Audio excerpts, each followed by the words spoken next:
ಪೂಜ್ಯಾಯ ರಾಘವೇಂದ್ರಾಯ ಸತ್ಯ ಧರ್ಮ ರಥಾಯ ಚ ಭಜತಾಂ ಕಲ್ಪವೃಕ್ಷಾಯ ನಮತಾಂ ಕಾಮಧೇನವೇ. ಎಷ್ಟು ಸುಪ್ರಸಿದ್ಧವಾದಂತಹ ಶ್ಲೋಕ.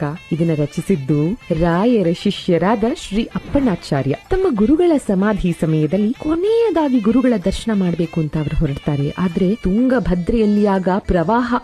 ಆಗ ಈ ಶ್ಲೋಕವನ್ನ ರಚಿಸಿ ಇದನ್ನೇ ಹೇಳ್ಕೊಳ್ತಾ ಪ್ರವಾಹದಂತೆ ಹರಿತಾ ಇದ್ದಂತಹ ತುಂಗಭದ್ರಾ ನದಿಯನ್ನ ವಿಸ್ಮಯ ಅನ್ನೋ ಹಾಗೆ ದಾಟಿ ಕೊನೆ ಕ್ಷಣದಲ್ಲಿ ತಮ್ಮ ಗುರುಗಳ ದರ್ಶನವನ್ನ ಪಡ್ಕೋತಾರೆ. ಅಂದಿನಿಂದ ಈ ಶ್ಲೋಕ ರಾಯರ ಭಕ್ತರ ಸಾಕಷ್ಟು ಇಷ್ಟಾರ್ಥಗಳ ಸಿದ್ಧಿಗೆ ಕಾರಣವಾಗಿದೆ. ಅನೇಕಾನೇಕ ಪವಾಡಗಳಿಗೆ ಸಾಕ್ಷಿಯಾಗಿದೆ. ಪೂಜ್ಯಾಯ ಅಂದ್ರೆ ಪೂಜೆಗೆ ಯೋಗ್ಯವಾದ, ರಾಘವೇಂದ್ರಾಯ ಗುರುಗಳ ಹೆಸರು, ಸತ್ಯ ಧರ್ಮ ರಥಾಯ ಚ ಸತ್ಯ ಹಾಗೂ ಧರ್ಮದ ಹಾದಿಯಲ್ಲೇ ನಡೆದವರು, ಭಜತಾಂ ಕಲ್ಪವೃಕ್ಷಾಯ ಗುರು ರಾಯರ ಭಜನೆ ಮಾಡಿದವರಿಗೆ ಇಷ್ಟಾರ್ಥಗಳನ್ನ ಕರುಣಿಸುವ ಇಂದ್ರಲೋಕದ ವೃಕ್ಷ ಕಲ್ಪ ವೃಕ್ಷದಂತೆ ಕೇಳಿದ್ದೆಲ್ಲವನ್ನ ಗುರುಗಳು ಕರುಣಿಸ್ತಾರೆ. ನಮತಾಂ ಕಾಮಧೇನವೇ, ಇವರಿಗೆ ಭಕ್ತಿಯಿಂದ ನಮಿಸಿದವರಿಗೆ ಕಾಮಧೇನುವಿನ ಹಾಗೆ ಕೇಳಿದ್ದೆಲ್ಲವನ್ನ ಕೊಡ್ತಾರೆ. ಈ ಶ್ಲೋಕವನ್ನ ಹೇಳ್ತಾ ರಾಯರ ಬೃಂದಾವನವನ್ನ ನೋಡ್ತಾ ಈ ವಿಷಯವನ್ನ ಗಮನಿಸಿದ್ದೀರಾ ನೀವು?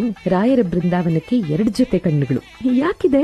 ಮೇಲಿನ 2 ಕಣ್ಣುಗಳು ಅನುಗ್ರಹ ದೃಷ್ಟಿಗೆ, ಇದು ಆಧ್ಯಾತ್ಮದ ಮತ್ತೊಂದು ಮಜಲಿಗೆ ನಮ್ಮನ್ನ ಕರ್ಕೊಂಡು ಹೋಗುತ್ತೆ. ಕೆಳಗಿನ 2 ಕಣ್ಣುಗಳು ಶುಭ ದೃಷ್ಟಿ, ಲೌಕಿಕ ಜಗತ್ತಿನ ನಮ್ಮ ಆಸೆ ಆಕಾಂಕ್ಷೆಗಳನ್ನ ಪೂರೈಸೋದಕ್ಕೆ.